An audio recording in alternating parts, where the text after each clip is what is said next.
जोहार सेवा जोहार।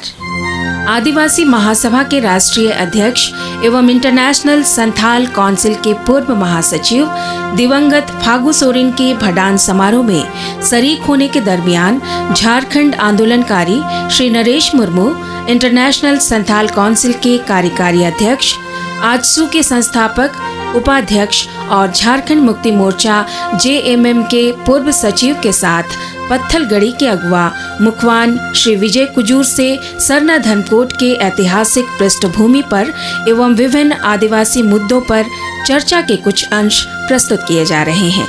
वीडियो पसंद आने पर देशज दर्शन चैनल को सब्सक्राइब जरूर करें एवं आपसे आग्रह है कि वीडियो को अंत तक जरूर देखें। केंद्र का आदिवासी मामले के मंत्री जुएल ओरांव साहब को जो सरना धर्म का विपरीत उनका जो बयान आता था, आज भी मेरे पास रिकॉर्ड है। सरना धर्म पर उन्होंने मोहर लगाया मंत्री होते हुए भी, मेरे पास रिकॉर्ड है। दूसरी बात है कि उसी समय हम लोग डिमांड किए थे कि भाई एक आदिवासी के नाम से एक राज्य बना झारखंड, और आदिवासी राज्य में एक ही मातृभाषा है जो संथाली भाषा, जो RT यूनिवर्सिटी में है। इसलिए इनका एक अधिकार बनता है कम से कम गवर्नर हाउस में संथाली में राजभवन भी लिखा जाए। और जब उसके बाद ही 2016 से बेसिकली व्यक्तिगत रूप से मैंने बहुत ही प्रयास किया और हम लोग ने उपलब्धि भी मिला। आज अगर झारखंड के राजभवन में देखिएगा तो संथाली में 3 भाषा के बाद हिंदी, उर्दू, इंग्लिश के बाद संथाली भाषा में वहाँ लिखा गया। तो इसी तरह फागू सोरेन जी का सहयोग, उनका गाइडलाइन, हम लोग बांग्लादेश में उनका भी पता, हम लोग रेजुलेशन लिए थे, आज भी हम लोग के बीच नहीं रहे, मगर हम लोग तत्पर रहे उनके जीवित काल से लेके अगला अधिवेशन अगर कोरोना नहीं होती तो निश्चित रूप से 2020 में बांग्लादेश में अधिवेशन होता। बांग्लादेश में हम लोग ने वहाँ का हाई कमीशन के साथ कई दौर के बैठक किए, जिसके बदौलत एक उपलब्धि हम लोग को हासिल हुआ कि बांग्लादेश जैसा जगह में सिद्धू कान्हू के स्टेच्यू, जो आज झारखंड में जो स्टेच्यू नहीं है, सिद्धू कान्हू का स्टेच्यू बांग्लादेश के सरकार ने 40 फीट का स्टेच्यू बनवाया, जो जबकि सिद्धू कान्हू झारखंड के है। 40 फीट का स्टेच्यू आपको कहीं नजर नहीं आएगा, मगर बांग्लादेश का सरकार ने इसको स्वीकृति नहीं दिया, उसको बनाया। और उस ये बड़ा उपलब्धि यार, वो भी बड़े सबसे बड़े बात है। वो स्टेच्यू का खासियत ये है कि सिद्धू कान्हू के स्टेच्यू के जो है उसका पैर के नीचे वहाँ के महापुरुषों का पोर्ट्रेट हर हमेशा रखा गया।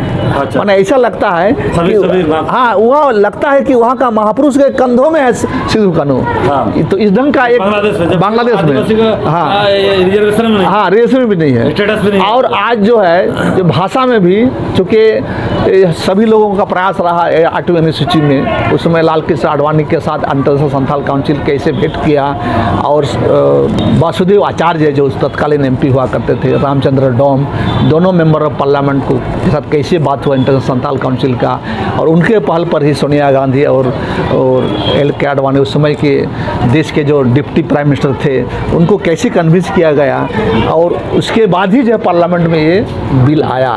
तो इस तरह अंतर्राष्ट्रीय संथाल काउंसिल का एक अपने प्रयासरत है। और सबसे बड़े और भी एक उपलब्धि है फागू सोरेन जी का सशक्तिकरण। लास्ट जो कॉन्फ्रेंस थी जो 2018 में जो आसाम में हुई, वो नहीं जा सके सशक्तिकरण, मगर उनका सहयोग हमारे साथ माने बड़ा बहुत ही माने, चूँकि मैं अंतर्राष्ट्रीय संथाल परिषद का कार्यक्रम अध्यक्ष होने के बाद उनका ही एक बड़ा हमारे पीठ के पीछे थपथपा के बोलते थे, कोई रहे ना रहे आपके साथ, मैं हर हमेशा आपके साथ हूँ, और आप जिस दिशा में काम कीजिएगा।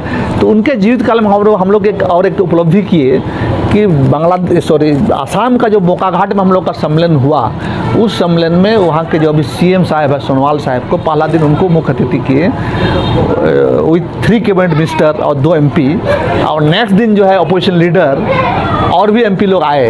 तो वहाँ का उपलब्धि यही है कि वहाँ का भाजपा सरकार को हम लोगों ने बाध्य किया, सारा रिकॉर्डिंग है मेरे पास, कि जो भी झारखंडी मूल के जो भी आदिवासी है, संथाल, मुंडा हो, उरांव, इनको भी अनुसूचित जनजाति का स्टेटस दिया जाए।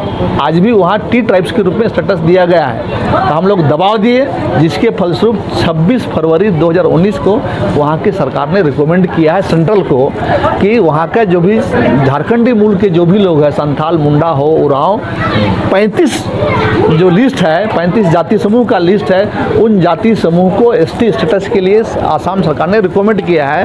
और हम चाहेंगे आप सभी को मिलके, हमने कुछ दिन पहले ही झारखंड के माननीय मुख्यमंत्री हेमंत सोरेन जी से भी आग्रह किया कि ये सेंट्रल को हम लोग दबाव दें ताकि हमारा जो झारखंडी मूल के आदिवासी हैं उनको वहाँ एसटी स्टेटस मिले।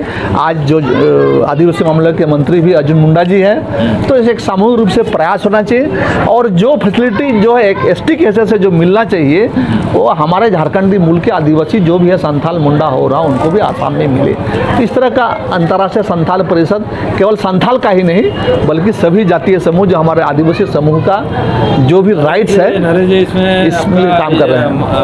इंटरनेशनल संथाल काउंसिल का तो योगदान रहा है। तो इसी मुद्दे में एक सवाल और पूछना चाहूँगा कि इसी तरह की समस्या अंडमान निकोबार के आदिवासियों हाँ बिल्कुल बिल्कुल बिल्कुल। तो क्या उनको भी एसटी का स्टेटस में शामिल करने के लिए? बिल्कुल बिल्कुल निश्चित हम लोग का एक कुछ काम कर एक टाइम बोर्ड प्रोग्राम है। उसके बाद हम लोग का है भूटान में, त्रिपुरा में, अंडमान निकोबार में, ये हम लोग एक मेंटल मेकअप है कि कहाँ कहाँ लोगों के साथ हम लोग को राइट। और एक चीज़ जहाँ तक मुझे याद है कि फागू सोरेन ने अपने कार्यकाल में एक बहुत बड़ी प्रयास किया था कि उससे पहले से संथाल समुदाय या अलग अलग आदिवासी समुदाय मेजर या 5 समुदाय हैं, हो मुंडा, संथाली, उरांव, तो इनके बीच में समन्वय उतनी बढ़िया नहीं थी ये था। तो इनके आने के बाद में वो सारे आदिवासी समुदायों को जोड़ने का हमेशा प्रयास करे और काफी सफल हो पाए। बिल्कुल बिल्कुल इंटरनेशनल संथाल काउंसिल के रूप में भी उसने काफी प्रयास बिल्कुल बिल्कुल। तो क्या अब की जो आप लोग जो नेतृत्व कर रहे हैं उसके बाद इंटरनेशनल संथाल काउंसिल में क्या वो प्रयास जारी रहेगा? निश्चित रूप से आज उसी आप केवल संथाल को नहीं उसी प्रयास के चलते जो अभी 2-3 दिन पहले जो सरना धर्म जो विधानसभा में आया, आप लोग देखे होंगे, बंधन दिग्गा जी, कर्मा उरांव जी, बंधु तिर्की जी, हम लोग सारे लोग मिलके, प्रवीण उरांव जी, सारे लोग मिलके हम लोग ने पहल किया और मुख्यमंत्री महोदय के पास भी सारे समुदाय को लेके हम लोग गए। कर्मा उरांव जी गए, मैं गया, बंधन तिर्का जी गए, उधर कोल्हान से हमारे हो समुदाय के लोग गए। इसलिए हम लोग खुद चाहते हैं कि ये, चूँकि ये हमारी सोच नहीं है, हमको आज भी याद है, चूँकि एक करंडी एक हम कभी कभी अपने आप को सोचते हैं कि हम सौभाग्यशील व्यक्ति में से है, क्योंकि करंडी एक ऐसा जमीन है जहां जयपाल सिंह मुंडा यहीं से पूरा झारखंड की परिकल्पना और झारखंड आंदोलन को, मूवमेंट को देखते थे। उसी समय ही एक बहुत बड़ी बात बोले थे जिसमें ये धर्म की बात आ रही थी और व्यापक रूप में बात आ रही थी। उस मीटिंग में पंडित रघुनाथ मुर्मू, एस.के. बागे, टी.के. बोदरा, लाको बोदरा, ऐसे कई शख्सियत थे। उनका एक बड़ा चिंतन था कि संथाल समुदाय भारतवर्ष में हमारे यहाँ से लेकर नॉर्थ ईस्ट तक एक बड़ा समुदाय है, इसलिए उनका उत्तरदायित्व बनता है एक बड़े भाई की भूमिका निभाए और उनका ये भी उत्तरदायित्व बनता है उस बड़े भाई की भूमिका निभाते हुए छोटे भाइयों को भी साथ में ले जाके आगे बढ़ाए। ये जयपाल सिंह मुंडा जी का सपना था और उसी सपना को हम लोग अनुसरण करते हुए आगे बढ़ना चाहते हैं। आपका माध्यम से मैं बताना चाहूँगा, जैसे सरना धर्म की बात, बहुत लोगों हमको नहीं लगता है कि सरना धर्म की उत्पत्ति भी कैसे हुआ। दूसरी बात है कि धर्म जो है, जैसे हमारा ही बंगाल में हमारे ही संथाल समुदाय के लोग कुछ सरी धर्म लिखते हैं। सरी का मतलब होता है सत्य, इंग्लिश में होता है ट्रूथ, और डिक्शनरी में देखेंगे तो दूसरे लोग अगर देखिएगा तो सनातन होता है। तो यदि हम सरी लिखेंगे तो कल के दिन में हिंदू धर्म वाला लोग बोलेगा ये तो हमारा ही है। और सरना एक फिलोसफी है, सरना बिल्कुल नेचर से पैदा हुआ चीज है।